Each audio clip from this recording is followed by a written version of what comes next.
नमस्कार साथियों, ईओआरओ और सीईटी के ऑनलाइन प्लेटफॉर्म पर हार्दिक स्वागत है।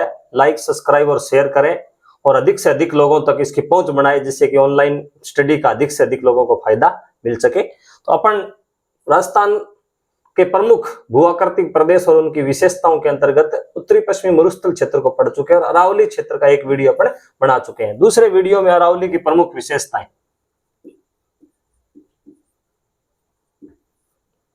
अरावली की प्रमुख विशेषताएं अपन अध्ययन कर लेते हैं।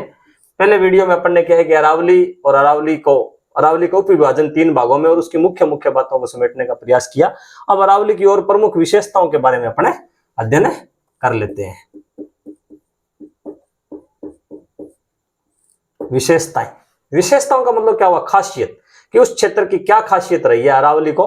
तो अरावली को अगर मान लो कुछ महत्वपूर्ण बातें हैं जिसके बारे में अपन बताएंगे। विष्णु पुराण में क्या कहा गया है अरावली को? विष्णु पुराणों की संख्या 18 है और विष्णु पुराण में अरावली को परिपत्र कहा गया है।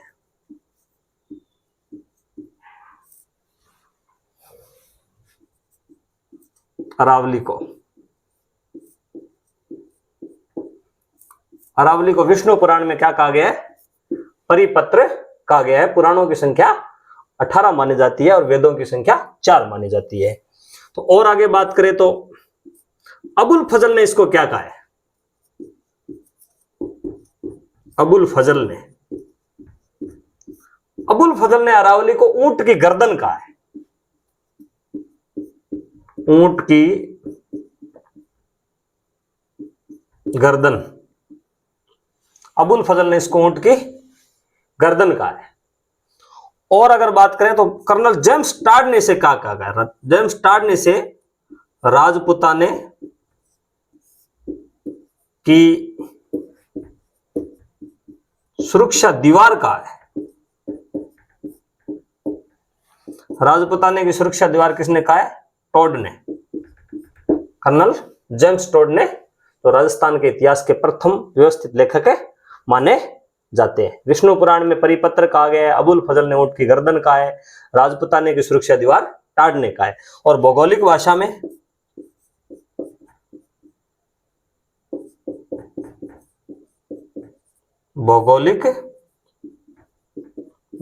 में इसे क्या कहा जाता है? मेरू कहा जाता है। भौगोलिक भाषा में इसको मेरू कहा जाता है। और अगर बात करें तो राजस्थानी भाषा में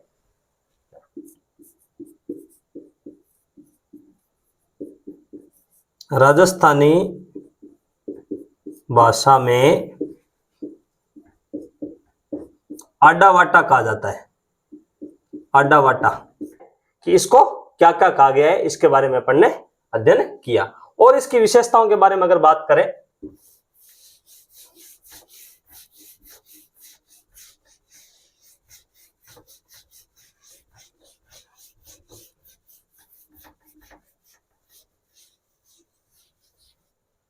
इसका निर्माण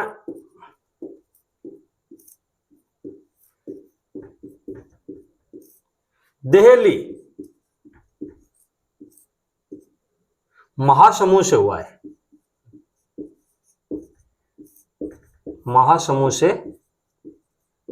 है। यानी संरचना के रूप में अगर बात करें, यानी इस क्षेत्र की संरचना इसकी क्या है, तो इसका निर्माण, अरावली का निर्माण किससे हुआ है? देहली महासमूह से हुआ है।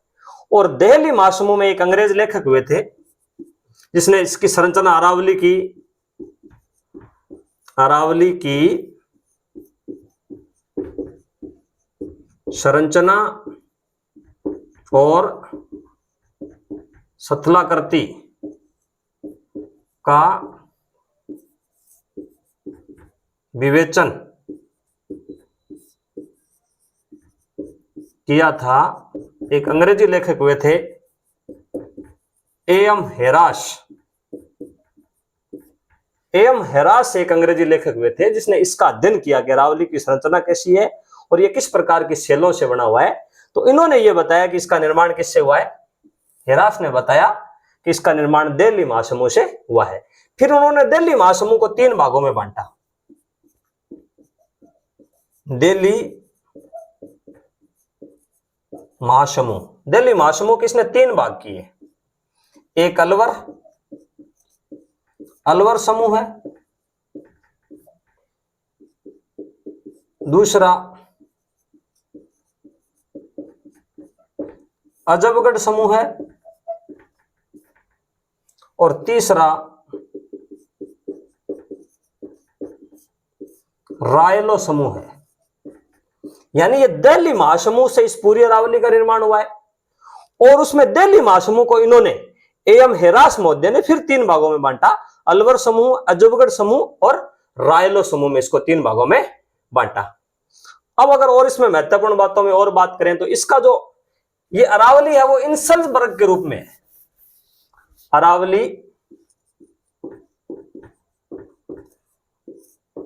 एक इंसेलबर्ग, मतलब बड़ा इंसेलबर्ग जिसको कह सकते हैं, बड़ा इंसेलबर्ग रूप में है। और इसमें कौन कौन सी चट्टानों की अगर बात कर रहे हैं तो अरावली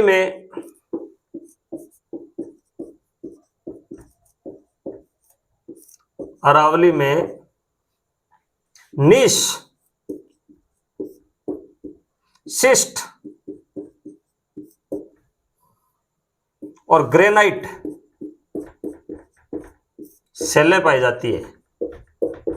शैले का मतलब चट्टान होता है, और चट्टानें 3 प्रकार की होती है, आग्नेय, अवसादी और कायांतरित। तो अरावली में मुख्य रूप से नीश, शिस्ट। अरावली की जो संरचना है, और अगर बात करें संरचना, दिल्ली समूह से तो है ही, और बेथोलिक रूप में है। बेथोलिक एक चट्टानों का प्रकार होता है, उस रूप में है। तो ये अपन ने संरचना की बात की। अब और उसकी मुख्य विशेषताओं की और अगर अपन बात करें तो मुख्य विशेषताओं के बारे में कि अरावली में और क्या क्या खासियत है।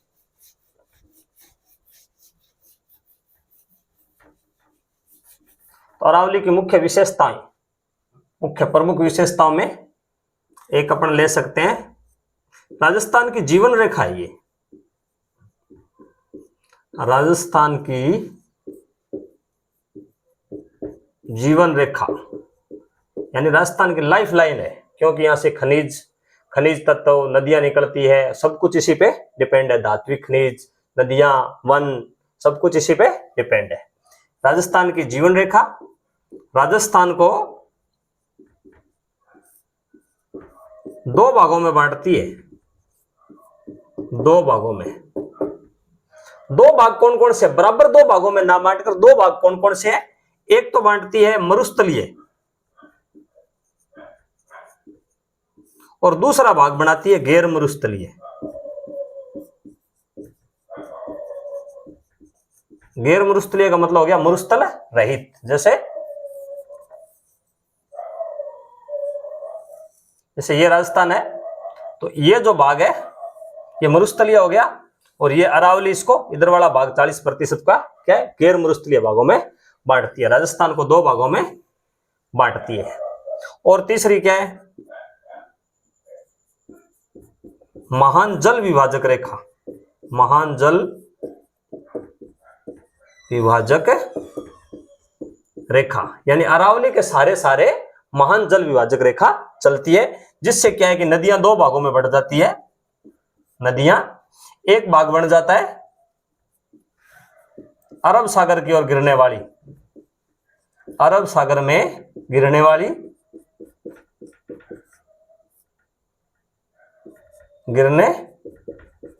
नदियां बन जाती है। यानी अरावली से दोनों तरफ नदियां जाती है। एक भाग तो अरावली से अरब सागर में गिरने वाली नदियों का बन जाता है, और दूसरा भाग है, और भारत में भी ये महान जल विभाजक रेखा के रूप में जानी जाती है। और दूसरी बंगाल की खाड़ी, बंगाल की खाड़ी की और गिरने वाली,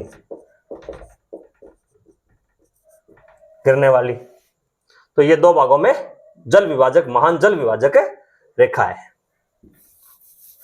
और अरावली की विशेषताओं में अपन क्या लेके आ सकते हैं, धारवाड़ क्रम की चट्टानों में धात्विक खनिज पाए जाते हैं। धात्विक खनिजों की प्रधानता, यानी कि इसमें धारवाड़ क्रम की जो चट्टानें हैं अरावली में मिलती है, उसमें क्या है कि धात्विक खनिज की प्रधानता मुख्य रूप से पाई जाती है। और अगर इसमें बात करें तो प्रमुख विशेषताओं में अगर बात करें तो जनजातियों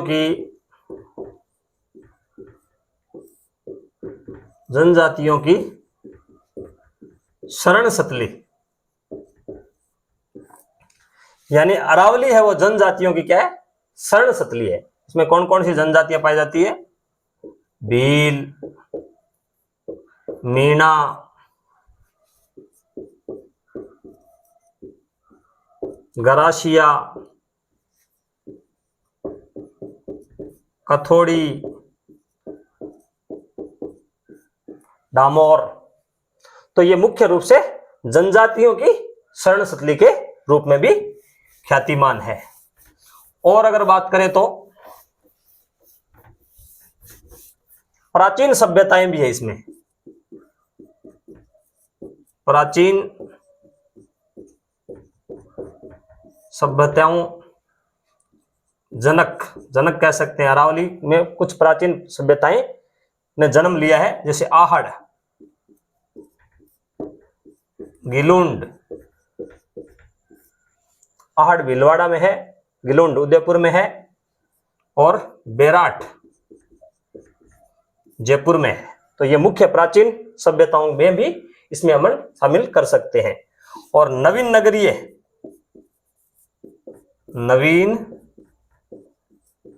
नगरीय सभ्यताएं, नई नगरीय सभ्यताएं भी इस अरावली में पनपी है। कौन कौन सा हो गया? उदयपुर, जयपुर और अजमेर, जो कि नवीन नगरीय सभ्यताओं के रूप में पनपा है। और अगर बात करें तो अरावली को योजना क्षेत्र भी कह सकते हैं। योजना क्षेत्र क्यों कहते हैं? कि बजट का अधिकांश हिस्सा है वो अरावली को मद्देनजर रख के ही बनाया जाता है और अरावली में ही मुख्य रूप से इन्वेस्ट होता है। योजना क्षेत्र यानी बजट का प्रमुख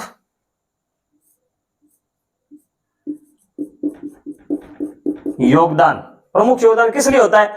क्या क्या चीज है जिसके कारण होता है? जनजाति भी यहां है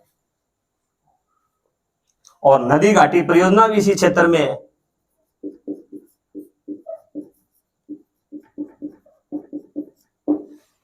पर्यटन स्थल भी इसी क्षेत्र में है, पर्यटन में भी यही इन्वेस्ट होता है। नगरीय योजनाएं भी यही है, प्रमुख नगर भी यहां है।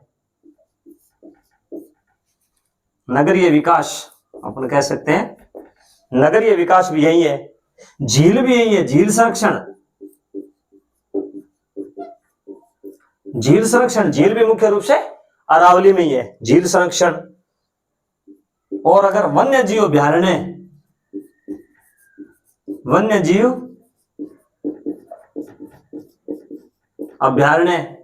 वन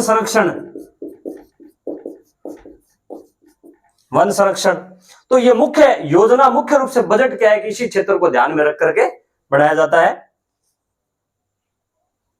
और राजस्थान की मुख्य व्यवस्था के अंतर्गत है मुख्य विशेषता अरावली की। प्रमुख विशेषताओं में अगर बात करें तो अरावली में और क्या है?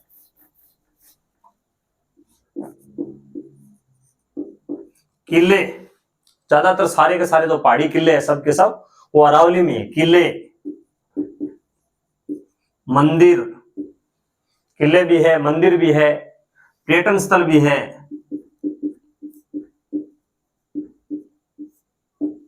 झील भी है,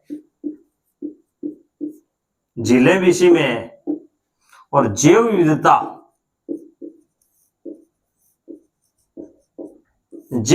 भी यही है। तो यह भी एक मुख्य विशेषता के रूप में शामिल हो जाएगी। और अगर मुख्य विशेषताओं के अंतर्गत बात करें तो इसकी जो ऊंचाई है ना, अरावली की ऊंचाई उत्तर पूर्व से दक्षिण पश्चिम की ओर बढ़ती जाती है।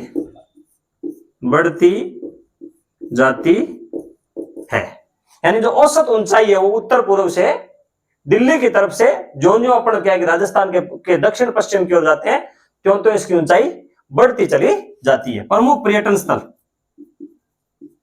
पर्यटन स्थल भी यही है, जैसे Udaipur, Jaipur, Ajmer, mount Abu hill station के रूप में भी जाना जाता है। Hill station, mount Abu hill station के रूप में भी जाना जाता है। और मुख्य विशेषताओं के अंतर्गत और लेके चले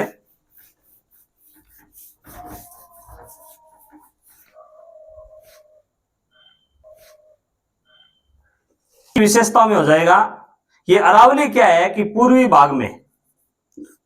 भाग में मरुस्थल के प्रसार को रोकती है। मरुस्थल प्रसार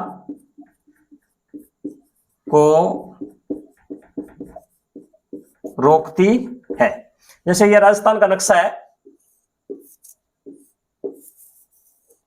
तो यहां से जो मरुस्थल का मार्च होता है और यहां ये अरावली आ जाती है, तो अरावली क्या करती है कि एक प्रकार से मरुस्थल को इस भाग में, यानी ये तो पश्चिमी भाग हो गया और ये पूर्वी भाग हो गया, ये एक प्रकार से अवरोध का काम करती है। तो ये पूर्वी भाग में मरुस्थल को आने से रोकती है। और अरावली की विशेषता में क्या बात हो सकती है, सर्वाधिक वन यही है। सर्वाधिक वन मतलब अरावली में ही सर्वाधिक वन है। सर्वाधिक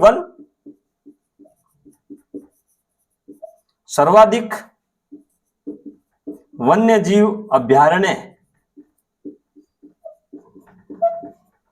सर्वाधिक वन्य जीव अभ्यारण्य भी यही है और सर्वाधिक जैव विविधता भी यही है।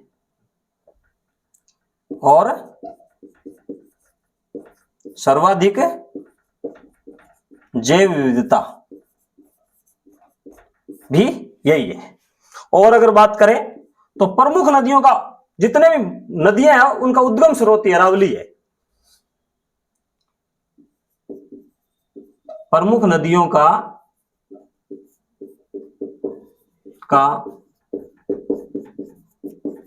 उद्गम स्थल यानी लूणी, बनास सब यहीं से मुख्य नदियां निकलती है। तो मुख्यतः नदियों का उद्गम स्रोत भी यही है। तो ये अरावली की मुख्य विशेषताएं शामिल हो गई, जिसके अंतर्गत अपन ने बहुत सी चीजों का अध्ययन किया कि ये साधारण है एकदम समझने में। इसको अगर बड़ी बातें को अगर अपन ध्यान में लेकर के चलते हैं तो इससे एक उस क्षेत्र की पूरी व्यू अपने सामने आ जाता है। अब अगला जो अपना अध्ययन का विषय रहेगा वो अलग अलग क्षेत्र की, जैसे उत्तरी अरावली के अंतर्गत कौन कौन सी पहाड़ियां आती है और कौन कौन सी चोटियां आती है, उनका अध्ययन करेंगे। मध्य अरावली में कौन कौन सी पहाड़ियां और चोटियां आती है और दक्षिणी अरावली में कौन कौन सी पहाड़ियां और चोटियां आती है, उनका अध्ययन करेंगे। जय हिंद, जय भारत।